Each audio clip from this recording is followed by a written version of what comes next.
बिस्मिल्लाहिर्रहमानिर्रहीम। अस्सलामुअलैकुम। यानी घर का डॉक्टर में खुश आमदीद कहते हैं।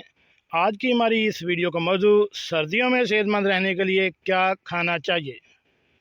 तो नाज़रीन, सर्दियां स्टार्ट होने वाली हैं। कौन सी हम ऐसी ग़िज़ाएँ इस्तेमाल करें कि जिनके इस्तेमाल से हम सेहतमंद भी रहें और सर्दी से भी महफूज रह सकें। उन चंद ग़िज़ाओं के बारे में मैं आपको भी तफसील से बताता हूँ। तो शुरू करते हैं आज की वीडियो।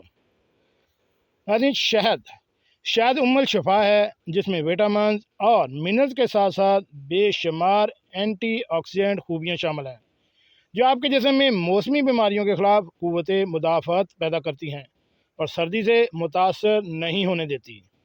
ड्राई फ्रूट्स, खुश्क मेवाजात सर्दियों में किसी अक्सीर से कम नहीं, लेकिन इनका इस्तेमाल सुबह के नाश्ते में करें ताकि ये मैदे पर भारी ना हो और मैदे में इनको हज़म करने में आसानी हो और जिस्म सारा दिन इनकी तवानाई से मुस्तफ़ीद हो सके।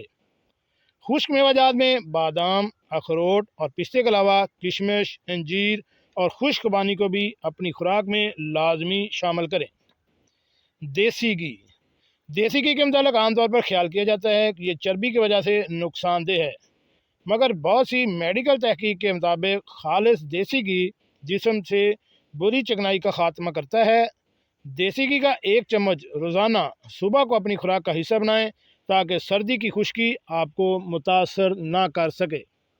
जी नाज़रीन, अगर आपको किसी ने बताया है कि इन दवाओं के या इन चीज़ों के इस्तेमाल से आप फैटी यानी मोटे हो जाएंगे, इस्तेमाल ना करें, तो आज से ही आप इनका इस्तेमाल शुरू कर दें, क्योंकि देसी घी के साथ साथ और भी जितनी ग़िज़ाएँ बताई हैं वो आपके जिस्म के लिए बहुत ही फ़ायदेमंद हैं और आपके जिस्म को और आपको सर्दी से महफूज रखेंगी।